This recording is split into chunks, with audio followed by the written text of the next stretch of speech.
Tujuan percobaan mengamati bentuk dan jenis gelombang transversal dan gelombang longitudinal.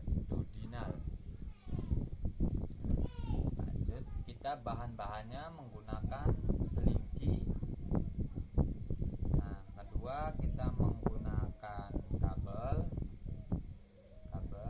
panjang 1 meter. Ketiga kita menggunakan benang, dan yang keempat kita menggunakan karet gelang. Ya, langsung kita ke prakteknya. Baik, saya udah menggunakan selingki bersama adik saya.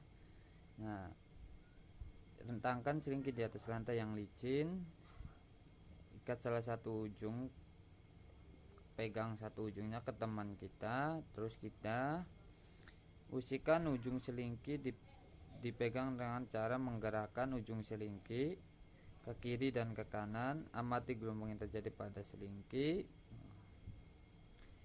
Usik lagi ujung selingki berulang-ulang seperti langkah B. Amati getaran arah, usik dan arah gelombang yang terjadi ini disebut gelombang transversal.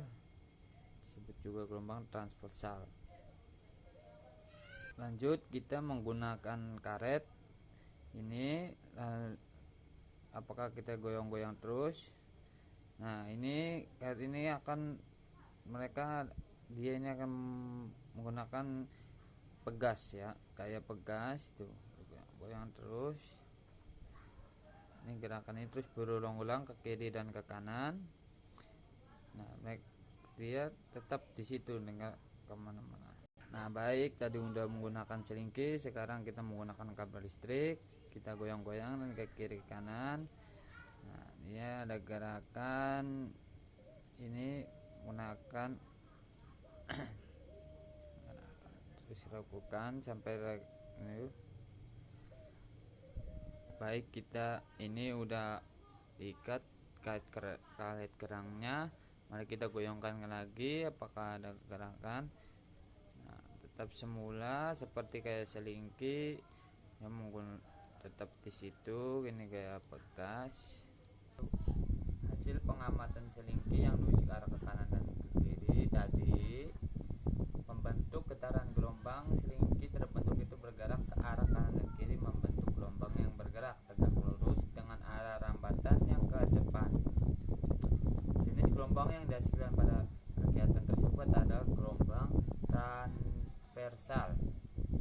Ketika di tengah selingki diberi karet gelang, kemudian selingki diusikan secara berulang-ulang yang menghasilkan gelombang, maka karet itu bergerak sejalan dengan pergerakan arah gelombang.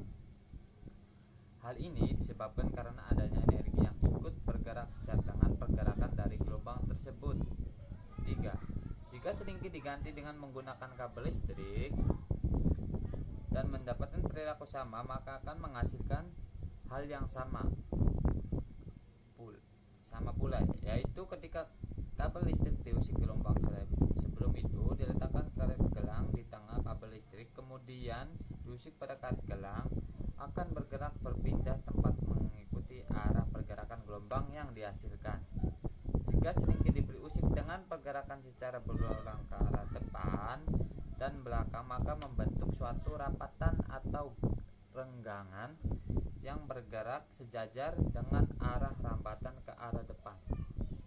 Gerakan yang berupa rapatan dan renggangan ini disebut gelombang longitudinal.